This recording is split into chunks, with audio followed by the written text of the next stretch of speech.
Hi friends, இன்றைக்கி நம்ம ரொம்பவே சத்தான முழங்காலுக்கு ரொம்பவே வலுவு கொடுக்கக்கூடிய ஆட்டுக்கால் குழம்பு எப்படி செய்யலாம் அப்படிங்கிறத பார்க்கலாம். ஃபஸ்ட்டு நம்ம ஆட்டுக்கால் இது போல் கட் பண்ணி எடுத்து வச்சுக்கணும்.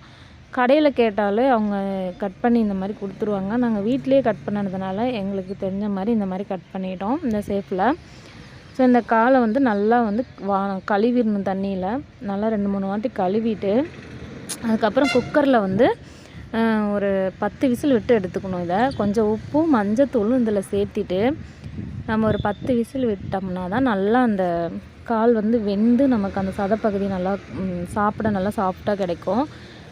இப்போ குக்கரில் வச்சுட்டு அடுத்தது தேங்காய் கொரகொரப்பாக கொஞ்சம் அரைச்சிட்டு அதுக்கப்புறம் இஞ்சி, கொத்தமல்லி தழை, கருவேப்பிலை தழை இதை சேர்த்திக்கிட்டு அதுக்கப்புறம் ஒரு 4-5 டீஸ்பூன் நம்ம பொட்டுக்கல்லையும் இதில் சேர்த்திக்கலாம். சேர்த்திட்டு இதை அரைச்சி எடுத்துக்கலாம்.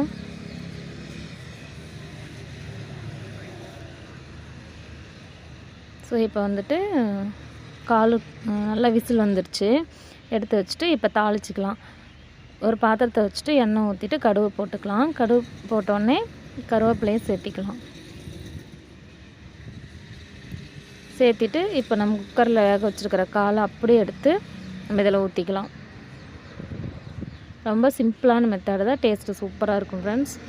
கிராமத்து சைடெலாம் இந்த மாதிரி தான் செய்வாங்க. இப்போ நம்ம வீட்டு குழம்பு மிளகாய்த்தூள் சேர்த்திக்கலாம். மல்லித்தூள் ஃபஸ்ட்டு 2 டீஸ்பூன், மிளகாய்த்தூள் 2 டீஸ்பூன் சேர்த்திக்கலாம். சேர்த்திட்டு நல்லா கலந்து கொடுத்துக்கலாம்.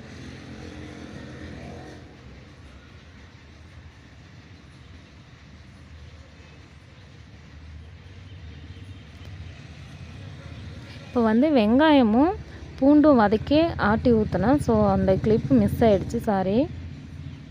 இப்போ நம்ம அரைச்சி வச்ச அந்த தேங்காய், அந்த பொட்டுக்கல்லை, இந்த விழுதை நம்ம இதில் சேர்த்தி நல்லா கலக்கி விட்டுக்கலாம்.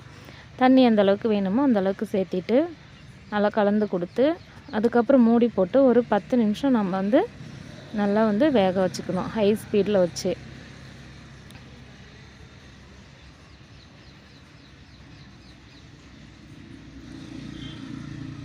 இந்த கால் குழம்பு நம்ம ஏற்கனவே மஞ்சத்தூள் சேர்த்தி தான் நம்ம விசில் விட்டோம். கொஞ்சம் நம்ம இப்போ ஒரு அரை டீஸ்பூன் சேர்த்திக்கலாம், ஏன்னா பத்தாத மாதிரி இருக்குது. அதனால்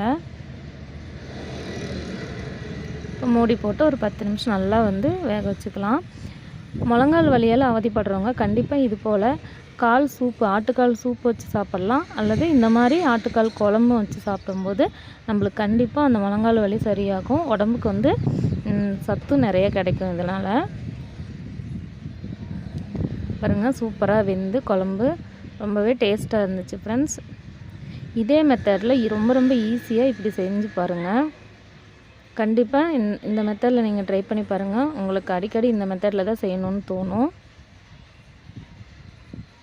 சூப்பராக நம்ம கால் குழம்பு ரெடி ஆயிடுச்சு. பாருங்கள், சூப்பராக வெந்து வந்துடுச்சு. அந்த 10 விசில் விட்டதுனால சதை தனியாக வந்துடுச்சு, எலும்பு தனியாக வந்துடுச்சு.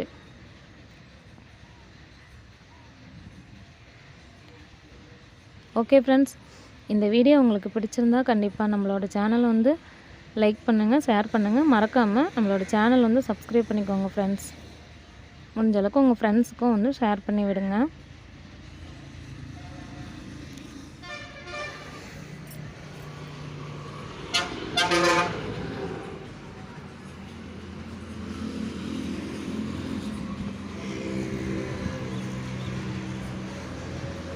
தம்பி